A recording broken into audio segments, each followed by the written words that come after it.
ఒకటేదో some injection 16 కోట్లు ఒకటేదో అది నా దగ్గరికి ఎక్కడికో వచ్చింది. 2-3 సార్లు డిస్కషన్ అయింది దాని మీద. 2 లేదా 3. 16 కోట్లు అయితే ఏం చేయొచ్చు, చాలా చేయొచ్చు.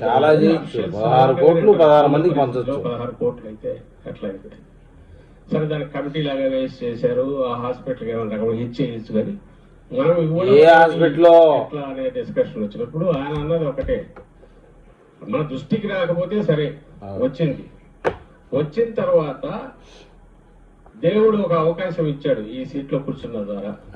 దీని ద్వారా ఓ ప్రాణం నిలబడుతుంది. అందరినీ నేను రక్షించలేకపోవచ్చు, కానీ ఈ రేరెస్ట్ ఆఫ్ రేర్ దానికి కూడా సొసైటీ బాధ్యత అనుకుంటే, ప్రభుత్వం అంటే ఈ సొసైటీ దీనికి మొత్తానికి ధర్మకర్త లాగా ఉండేవాళ్ళం. స్టేట్ కి ధర్మకర్త, అవును, ఏపీకి ధర్మకర్త లేకపోతే పాస్టరా చేయడం అనేది నేను ధర్మం అనే భావిస్తున్నా, చేద్దాం అనేది నిర్ణయం తీసుకున్నాను. Very good. ఇది కూడా ఐ డోంట్ థింక్ అదే ఆయన బయటికి ఎక్కడా చెప్పడులే, ఇస్తుంటే కదా. ఇది ఎందుకు చెప్తున్నానంటే, ఆ రోజు పెద్ద ఆయన రాజశేఖర రెడ్డి గారు అయినా ఈయనైనా రెస్పాండ్ అయ్యేది, మనం ఇంట్లో ఒక ఇంటి పెద్ద ఎట్లయితే తన పిల్లల పట్ల, రాజశేఖర రెడ్డి గారి పేరు ఎందుకండి, దానికి అవసరమైన రకంగా ఏదో ఒక రకంగా చేసి నిలబెట్టాలి. అలాగే కుటుంబం రిలేషన్స్ బ్రహ్మాండంగా ఉంటేనే సమాజం బాగుంటుంది. అదే చెప్పేది, షర్మిలాని కలుపుకోండి, విజయమ్మని కలుపుకోండి అని సమాజం చెప్పేది అదే.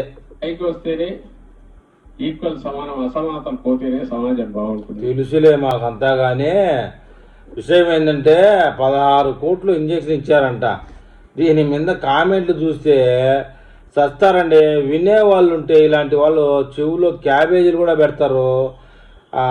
మునగ కలపతో కోట కట్టేస్తారండి. మామూలుగా కలపతో కాకుండా మునగ కలపతో కోట కట్టేస్తారు. కుక్క ముట్టిందని మా ఇంట్లో ఉండే కడవంత బంగారం పడేశాను లాంటి పిచ్చి పిచ్చి కవర్లు కూడా చెప్తారండి. లోకేష్ బాబు 6 కోట్లు ఇచ్చారు, ఫండ్ రూపంలో 10 కోట్లు వచ్చింది. ఈ విధంగా లోకేష్ బాబు బయటికి చెప్పుకున్నాడు, అతనికి మంచి పేరు వచ్చింది. విషయం ఏంటంటే, సిగ్గుండాలి ఏదైనా చెప్పుకోవాలంటే. మొత్తానికి వెనకాలంతా దొంగకోళ్ళు పట్టుకునే వాళ్ళు పెట్టుకొని నీ కాడ వెధవులతో మీడియా సమావేశం. అసలు ఇతనే అసలు కోటరీ నాయకుడు అని చెప్తున్నారండి.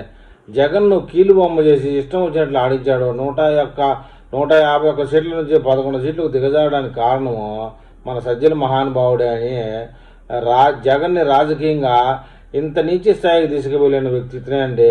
జగన్ను మించి అక్రమ సంపాదన చేశాడని చెప్తున్నాడు. ఈ విషయం జగన్మోహన్ రెడ్డి కూడా తెలిసినా ఏమీ చేయలేని పరిస్థితిలో ఉన్నాడు జగన్మోహన్ రెడ్డి. జగన్మోహన్కు ఈరోజు ఫేస్ వాల్యూ లేకుండా చేసింది మన సజ్జల మహానుభావుడే. ₹1 కోటి ఇస్తే అంట చెప్పుకోలేదంట. ఏంటంటే హుద్హుద్దు తుఫానప్పుడు చెప్పిన కోటి ఇప్పటికి ఇచ్చి చావాల. విజయవాడ వరదలప్పుడు చెప్పిన ₹1 కోటి ఇప్పటికి ఇచ్చి చావాల. అన్నమాచార్య డ్యాము బాధితులకు పరిహారం ఇప్పటికి ఇచ్చి చావాల. గోదావరిలో పడవ మునిగి చనిపోయిన బాధితులకు పూర్తి పరిహారం ఇంకా ఇచ్చి చావాల. ఎల్జీ పాలిమర్స్ బాధితులకు పూర్తి పరిహారం ఇవ్వనేలే. ఇంత చేసి ఒక అధికారికి జీవో లేదు, ఒక ప్రకటన లేకుండా 16 కోట్లు ఇచ్చానంటబ్బా. వీళ్ళకి ఇప్పుడు గుర్తొచ్చింది పాపం.